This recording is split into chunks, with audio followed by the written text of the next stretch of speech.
You say that your family, the Rivera clan, is representative of three-quarters of the U.S. Hispanic experience.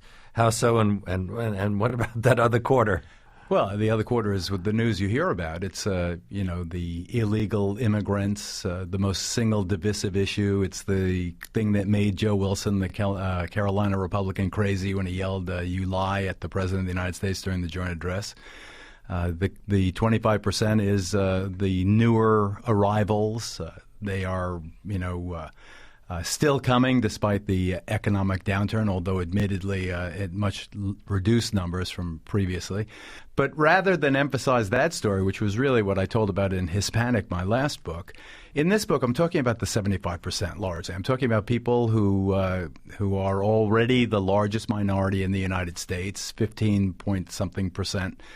Who contribute over $1 trillion a year to the U.S. economy, who are doctors, lawyers, Supreme Court judges, members of Congress, entrepreneurs. They've remade entire neighborhoods here in the city, and all for the better. And there is the United States is changing as this population evolves, but so is the population changing. And I think that you can make the argument that the great assimilation machine is changing Latinos more than Latinos are changing America, but still there is a more of a flavor to the country now than ever there was. Well, Hispanic men have one of the highest labor force participation rates of any group in this country. I was going to say minority.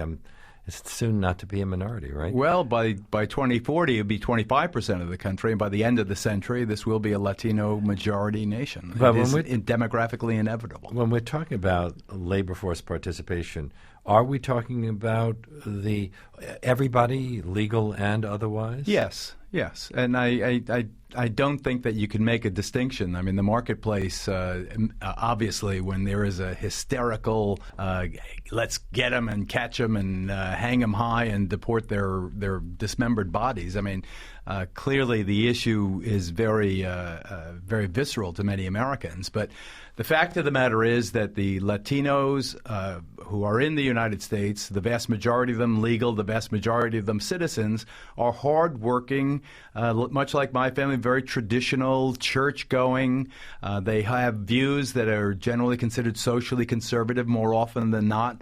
They are, or would be, in Ronald Reagan's words, they're Republicans, but they may not know it. But you take that natural conservative bent, that hard-working desire to succeed, the aspiration that your children will do better than you have done, and the whole thing has been colored or tainted by I mentioned the word hysteria. I mean that literally. I mean, there is a hysteria directed against Latinos that is affecting citizens as well as immigrants. There were people in the Republican Party who said this is a natural constituency, and it's actually been voting more and more Republican, at least parts of the Hispanic population, largely the Cuban American population. To some degree, why do you think they decided to alienate them? Well, after George W. Bush got 44% of the Latino vote, and I can make the argument that he was elected, that's in 2004, that he was elected in 2000 largely because of the Cubans in South Florida. But in 2008, well, what happened is between 2004 and 2008, you got the huge populist uprising against illegal immigration, quote unquote. You had the hard right wing of the Republican Party chastising the moderates, the big tent, Jack Kemp type Republicans like John McCain, who co-authored the Comprehensive Immigration Reform Act along with Ted Kennedy. Those people were attacked as not really being Republicans, as being left wingers, as not being true Americans. The nativist wing of the Republican Party, driven by talk show hosts like Rush Limbaugh, cable TV hosts like Lou Dobbs and Sean Hannity, really became self-defeating in the sense that they attacked what would have been their natural constituency in a way that when I say that citizens were also affected, I mean that very literally. I mean, I got many, many calls and I have a ton of anecdotal evidence of how citizen children are being stopped by local cops now under 287G, the federal federal law that impanels local police to enforce federal immigration statutes, and the kids are being asked, where you from, son? I mean, it's very insulting, this racial profiling that's going on. Now, Lou Dobbs, before this, never struck me as somebody who was particularly right-wing. Why do you think he's taken up this issue so strongly? Is it simply a matter of getting ratings? I believe that it is pragmatic survival. Lou was a fine newsman, centrist, a pro-business kind of guy, a traditional Republican.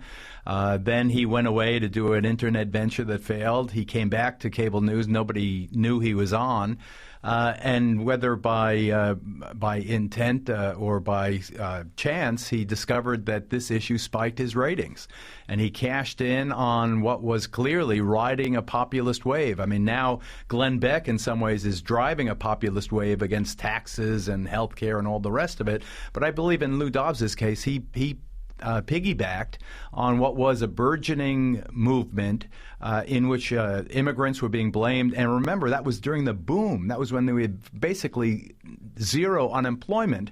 Still, they could generate amazing, intense, very negative passion directed specifically against immigrants, but more generally against Latinos. Sean Hannity and I are friends, but we disagree on almost all issues. And I let Sean know in no uncertain terms that it was not useful for him to ride horses with the Minutemen, but more generally for the network to adopt their cause as being in some ways patriotic. In some ways I am a sore thumb there, but everyone who watches understands that the point of view that they, or he, in the case of Sean, represents is not the network's point of view. I maintain that it is the individual's point of view. He happens to be popular and have a big megaphone, but I believe that his ideas are very, very corrosive of any spirit of conciliation in this country, any spirit of we're in this together, any sense that we can manage our problems and go forward together. I believe that the immigration hysteria is part and parcel of an apocalyptic doom and gloom point of view that is increasingly being adopted by the hard right.